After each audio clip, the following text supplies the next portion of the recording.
À la place, bien sûr. Pour voir aussi.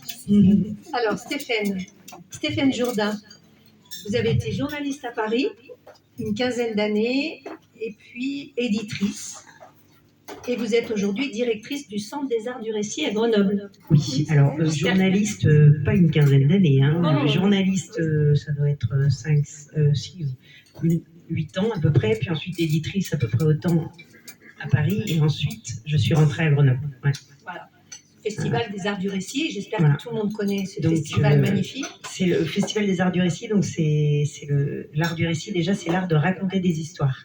Pas de les écrire, pas de les jouer, pas de les lire, de les raconter. En fait, par rapport au théâtre, par exemple, je vais pas jouer un rôle, je vais pas jouer Don Juan ou je ne sais quoi. Je vais, moi, Stéphane Jourdain, monter sur scène et vous raconter une histoire, et je vais rien vous montrer. Il va falloir que vous l'imaginiez. En fait, je serai une bonne conteuse, une bonne artiste de récit, si votre cinéma interne il est bon. Voilà, à peu près. Je fais un raccourci. Et donc, il y a un grand festival qui se passe entre le 15 et le 23 mai cette année. Avec, il y a à la fois des propositions dans les salles de spectacle, des propositions dans les bibliothèques, dans les musées. Il y a vraiment un peu partout, quoi, dans les jardins. Et il y en a un peu pour tous les goûts, pour tous les âges. Voilà, du récit contemporain, du récit plus classique, mythologique, etc. C'est bien, elle a fait la Festival des Arts du Récit. Et nous, on a parlé du bouquin. Alors, vous avez déjà publié un document et puis 2 romans. C'est votre 3e roman. Ce 3e roman, il s'appelle L'heure du choix, chez Élan Sud. Voilà. Vous l'avez apporté. Il y aura d'ailleurs, vous en avez apporté quelques-uns, donc vous pourrez faire signer les livres que vous achetez si vous le souhaitez. Il s'agit de 4 personnages, 3 femmes et un homme qui font face à un choix difficile. Alors, je ne vais pas vous raconter les choix, mais en tout cas, ce sont des problèmes qui pourraient nous arriver à n'importe qui d'entre nous. L'un ou l'autre, j'en prends un, par exemple, je fais un burn-out dans mon travail, qu'est-ce que je fais? Je quitte mon travail ou j'attends que ça passe et je continue. Alors, c'est pas du tout un des choix du livre, ça. Hein. C'est pas un des choix du livre. Non. Voilà, il n'y a pas ce choix-là. Donc, on voit toutes les hésitations, toutes les quêtes, tout ça nous rejoint vraiment. On se met à la place des personnages et on est vraiment entraîné avec vous dans cette dure réalité du choix. On a toujours des choix à faire dans sa vie. C'est compliqué. Alors, ça se veut un peu léger et un peu drôle aussi. Il n'y a pas que du... Ça se lit très, très facilement. Donc, évidemment, la question qui me vient, c'est pourquoi ce sujet? Pourquoi ce sujet? En fait, parce que je trouvais... Moi, ça m'intéresse un peu la façon dont les gens construisent leur trajectoire de vie. Vous voyez, en fait, un peu les choix qu'ils font, cette accumulation de petits choix qui vont faire une trajectoire.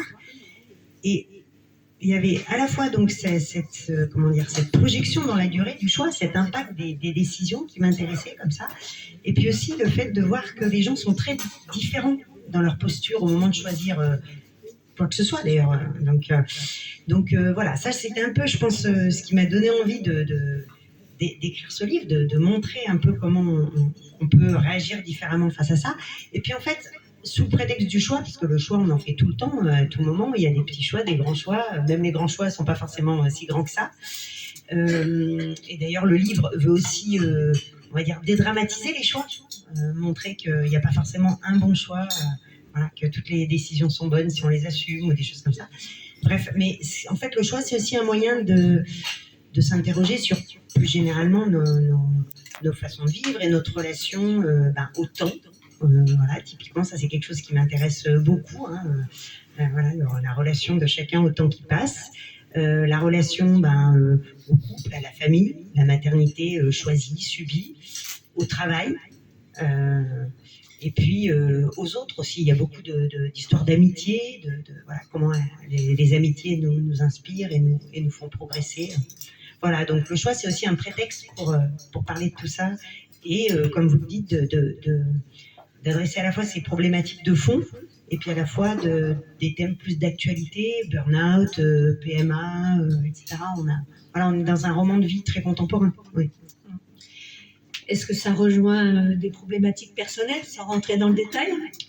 Alors, des problématiques personnelles sur le choix, bien entendu, le rapport au couple, à la maternité, c'est toutes des questions que je me suis beaucoup posées. Il y a beaucoup aussi cette question de l'équilibre pro-perso et de qu'est-ce qu'on donne. Et je pense qu'en tant que femme, c'est peut-être un peu, j'enfonce des portes ouvertes, mais voilà, les choix qu'on fait, la place qu'on laisse aux enfants, au travail, comment arriver...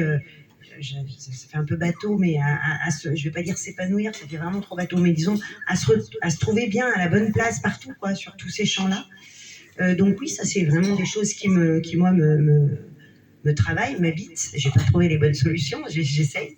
Et d'autre part, je pense que c'est vraiment un roman mosaïque, un roman un peu.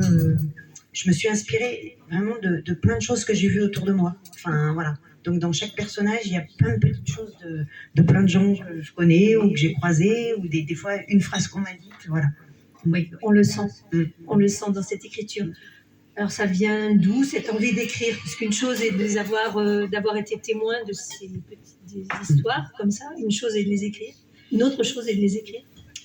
Oui, alors moi, il y a beaucoup de Français qui écrivent, je crois que c'est un mal très français, et au moment du confinement, les éditeurs étaient submergés. Donc moi, je pense que j'écris aussi depuis toute petite. Je pense aussi que je voulais devenir écrivain. Finalement, je ne vis pas de ma plume.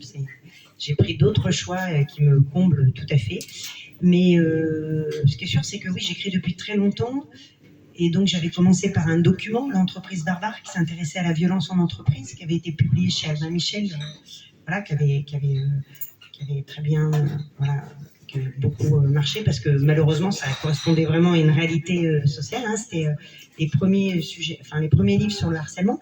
Et puis ensuite, j'avais publié donc mes deux premiers romans, mon premier roman puis mon deuxième roman, que j'ai publié sous pseudo Julie Reza, puisqu'à l'époque, justement, comme le premier livre avait bien marché, quand j'ai envoyé mon roman à l'éditeur, je voulais pas que ça soit associé à l'entreprise barbare. Voilà, je voulais qu'on prenne vraiment le texte pour le texte. Et du coup, j'ai publié 2 premiers. Mais voilà, donc c'est quelque chose qui a toujours été là. Après, il faut arriver à trouver le temps. En ce moment, j'ai pas du tout le temps ni la tête à ça. Voilà, faut une disponibilité. Alors, et une discipline. Une disponibilité et une discipline. Vous publiez chez Élan Sud. C'est une maison d'édition particulière? Alors, Élan Sud, c'est une maison d'édition indépendante. Donc, et provinciale. Donc peut-être que depuis que j'ai quitté Paris, je trouvais ça intéressant aussi de favoriser l'édition hors de Paris.